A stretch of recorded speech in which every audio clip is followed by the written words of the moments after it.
కూర్చోపోతే ఉగ్రభూతాలు వచ్చి ఓళ్ల మీద పడిపోయి ప్రజల్ని సత్కార్యాలు చెయ్యనివ్వమని అక్కడ కూర్చుని తాండవం చేసి వాళ్ళని కూర్చోబెడతాడు. పార్వతీదేవి అడిగింది మహాభారతం అనుశాసనిక పర్వంలో, శుభ్రమైన కైలాసం ఉండగా, ఇంత ఐశ్వర్యం ఉండగా, చింతామణి గృహం ఉండగా శ్మశానంలో ఎందుకుంటున్నారని అడిగింది.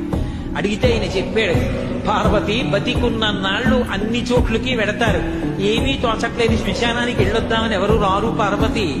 నేనంతవాణ్ణంటాడు, పొడుగ్గా ఉన్నానంటాడు, తెల్లగా ఉన్నానంటాడు, పండితుణ్ణంటాడు, పద్యాలు నాకు నోటికొచ్చంటాడు, ఉపన్యాసం చెప్పగలనంటాడు, నాకు పాటలొచ్చంటాడు, నేను నాట్యం చేస్తానంటాడు, నేను అధికారినంటాడు, నా దగ్గర డబ్బు ఉందంటాడు, నేను పాట పాడగలనంటాడు. ఇన్ని ఉన్నాయనుకున్న వాడిలోంచి ఊపిరి బయటికి వెళ్ళిపోయిన తరువాత వాడిని తీసుకెళ్లి 4 కొత్త కర్రల మీద పడుకోబెట్టి చాప చుట్టి తాడు కట్టి పైన నూలుబట్ట కప్పి తీసుకొచ్చి అన్నీ తీసేసి కర్రల మీద పడుకోబెట్టి కాల్చేస్తుంటే జీవుడు లేచి నిలబడి పుర్రె పగిలిపోయిన తరువాత కన్న కొడుకు కూడా స్నానం చేసి వెళ్ళిపోతుంటే చీకటి పడిపోయాక, అయ్య బాబోయ్ చుట్టూ ఉగ్రభూతాలు, నా వాళ్ళన్న వాళ్ళు లేరు, వీళ్ళని నమ్ముకున్నాను, ఒక్కడు లేడని ఏడుస్తుంటే నేనున్నాను రా అని చెప్పడానికి నేను కూడా లేకపోతే చచ్చిన వాడు 1000 మాటలు చచ్చిపోతారని అక్కడ ఉన్నారు పార్వతి, నా కర్మకాలక్కడలేనన్నాడు.